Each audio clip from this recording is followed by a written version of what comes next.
2014 నుండి ఇది ఐక్యరాజ్య సమితిలో మన ప్రియతమ ప్రధానమంత్రి నరేంద్ర మోదీ గారు పతంజలి యోగా శాస్త్రాన్ని గురించి, యోగా విధానాన్ని గురించి చెప్పడము, అక్కడ ఏకగ్రీవంగా ప్రపంచ దేశాలని ఆమోదించడం వలన 2015 జూన్ 21 నుంచి మనము అంతర్జాతీయ యోగా దినోత్సవంగా ప్రపంచంలోని అన్ని దేశాలు జరుపుకుంటూ మన భారతదేశం యొక్క ఖ్యాతిని వినిపింపజేసింది. అంటే మన యొక్క వేద సర్వేన వినోభవంతు, ఇది కుల మతాలకు అతీతంగా, దేశకాల పరిస్థితులకు అతీతంగా అందరినీ విశ్వమానవ శ్రేయస్సు కొరకు ప్రతిపాదించినటువంటి ఈ యోగాను అందరూ చేయడం మంచిది అన్నటువంటి భావన ప్రపంచ దేశాలకు ఒక మంచి శాంతి సందేశాన్ని ఇవ్వడం జరిగింది. అప్పటి నుంచి మనం ప్రతి సంవత్సరం ఈ యోగా దినోత్సవాన్ని జరుపుకుంటున్నాము. అయితే ఒక్కొక్క సంవత్సరం దీని యొక్క ముఖ్య ఉద్దేశం ఏంటిది అంటే, మనం ఏ పని చేయాలన్నా శరీర మార్గం అనుక్రమ సాధనం. మనకి ఎన్నో మంచి పనులు చేయాలంటే ఎన్నో పనులు చేద్దామనుకుంటాం, కానీ మన శరీరం సాధించకుంటే మనం ఏమైనా చేయగలుగుతాము? చేయలేము. కాబట్టి మనం పని చేయాలంటే ముందు మనము శారీరకంగా ఆరోగ్యంగా ఉండాలి. ఆరోగ్యంగా ఉండాలి అంటే మనము రోజు కూడా క్రమశిక్షణ, ఈ యోగాలో మనం నేర్చుకునేటువంటిది ఆసనం, క్రమశిక్షణగా కూర్చోవడము, మంచి మానసికంగా ఆలోచనలు, అంటే ఆక్సిజన్ లోపలికి తీసుకొని కార్బన్ డైఆక్సైడ్ వదులుతున్నాం అంటే మంచిని మనం తీసుకుంటూ చెడును బయట వదలడము.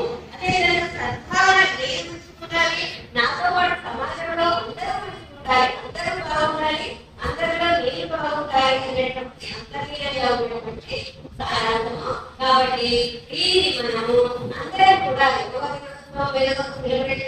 చేసుకోవడం కాదు, ప్రతి రోజు కూడా మనం చేద్దాం.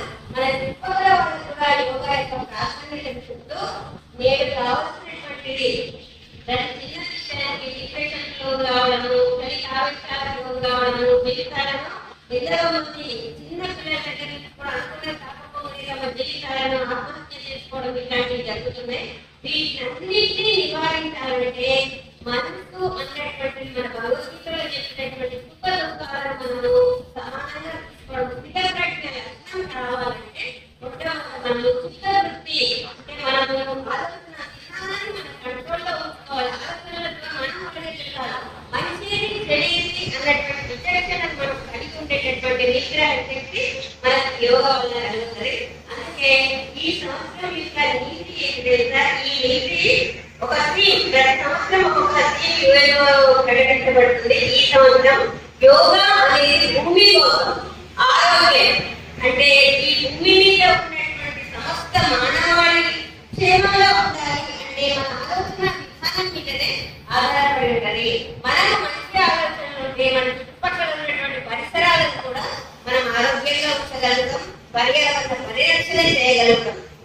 దానికి ఫస్ట్ ఒక వ్యక్తి నుంచే అభివృద్ధి అనేది మొదలవుతుంది. నేను మంచిగా ఉంటే నేను నా కుటుంబం గురించి ఆలోచిస్తా, కుటుంబం అంతా ఇట్లాంటి సదాలోచనలు ఉంటాయి. వ్యక్తి మంచుకుంటే ఈ వ్యక్తి ఎక్కడ నుంచి వస్తుంది? సమాజం నుంచి, సమాజం కూడా బాగుపడుతుంది. సమాజం అనుకుంటే దేశం బాగుపడుతుంది. ప్రతి దేశంలో ఇట్లాంటి మంచి శాంతియుతమైనటువంటి భావాలు ఉంటే ప్రపంచం శక్తి మొత్తం కూడా మారగలుగుతాం. ఇప్పుడు మన దేశం యొక్క శాంతి భావాలని ఎంతో మంది అంతరిస్తారు. అందుకే మన దేశానికి ఒక విశిష్టత ఉంది. కాబట్టి ఈ విశిష్టతను కాపాడాలంటే మన సంస్కృతిని రక్షించడం అతి ముఖ్యమైనటువంటిది. ఈ యోగా దినోత్సవం మనకి ఇచ్చే సందేశం, మన భారతీయ సంస్కృతిని రక్షించాలి. సర్వే జన సుఖినోభవంతు అన్నటువంటి మాటలు మనం వాస్తవ రూపంలో ఇవ్వడానికి ప్రతి ఒక్కరు కూడా యోగా చేద్దాం, ఆరోగ్యంగా ఉండాలి.